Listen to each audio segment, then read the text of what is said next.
السلام علیکم، نمشکار، آداب۔ قرآن میں حضرت موسیٰ علیہ السلام اور فرعون کی کہانی سب سے وسترت اور بار بار دہرائی گئی کہانیوں میں سے یہ کہانی قرآن کی کئی سوروں میں پھیلی ہوئی ہے، جیسے سورہ البقرہ، الاعراف، یونس، طٰہٰ، القصص، الشعراء، النازعات آدی بہت سارے سورہ ہیں۔ یہ اتیاچار، گھمنڈ، ایشور کے سنکیتوں کا انکار اور اللہ کی طاقت کا، فرعون کا ظلم اور موسیٰ علیہ السلام کا اگر ہم ذکر کریں تو فرعون مصر کا بادشاہ بہت ہی ظالم تھا۔ وہ خود کو خدا مانتا تھا اور بنی اسرائیل یعنی کہ یہودیوں پر اتیاچار۔ اسے ایک سپنا آیا کہ ایک اسرائیلی بچہ اس کی سلطنت کا انت کرے گا، اس لیے اس نے حکم دیا کہ ہر سال اسرائیلی نوجات لڑکوں کو مار ڈالا، کچھ سال چھوڑ۔ حضرت موسیٰ علیہ السلام اسی سال پیدا ہوئے جب لڑکوں کو مارنے کا حکم تھا۔ ان کی ماں کو اللہ نے وحی کے ذریعے یعنی فرشتے کے ذریعے کہا کہ بچے کو ایک ٹوکری میں رکھ کر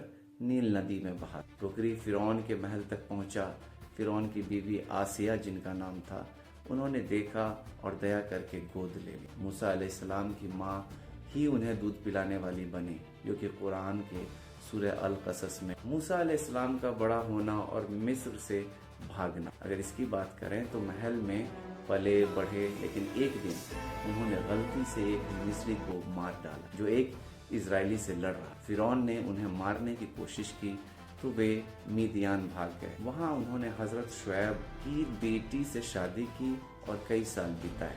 اس کا بھی ذکر سورہ القصص میں کیا گیا۔ نبوت اور چمتکار، میدیان سے لوٹنے سمے طور پروت، ایک پروت کا نام ہے، پر اللہ نے ان سے سیدھے بات کی اور نبی بنا۔ انہیں دو بڑے چمتکار دیے گئے، لاٹھی جو سانپ بن جاتی، جو چمکدار سفید ہو جاتا تھا بنا کسی بیماری۔ اللہ نے حکم دیا کہ بھائی ہارون علیہ السلام کے ساتھ فرعون کے پاس جاؤ اور اسے ایک اشورواد یعنی کہ توحید کی دعوت دو، بنی اسرائیل کو آزاد کرو۔ یہ بھی سورہ طٰہٰ میں بتایا گیا ہے۔ سورہ الشعراء میں بھی اس کا ذکر۔ فرعون کے دربار میں سامنا، موسیٰ علیہ السلام اور ہارون علیہ السلام نے فرعون سے کہا، ہم اللہ کے رسول ہیں، بنی اسرائیل کو آزاد کرو اور اللہ کی عبادت کرو۔ فرعون نے انہیں جادوگر کہا اور اپنا جادوگر دکھانے کے لیے بولا۔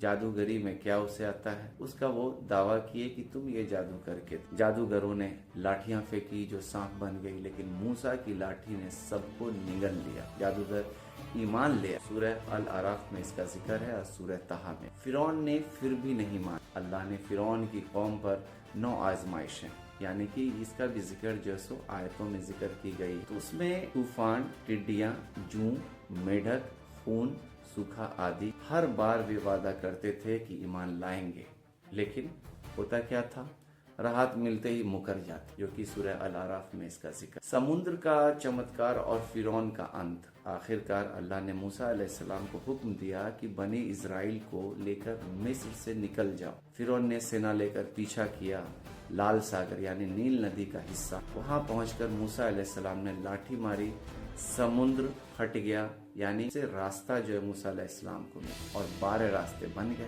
بنی اسرائیل گزر گیا۔ فرعون کی فوج پیچھے آئی تو سمندر بند ہو گیا اور سب ڈوب گئے۔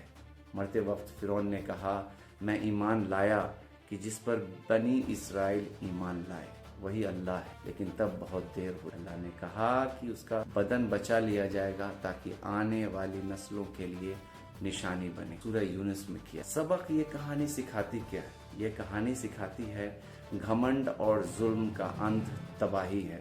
اللہ کے سنکیتوں کو جھٹلانے کی سزا بھاری ہوتی ہے۔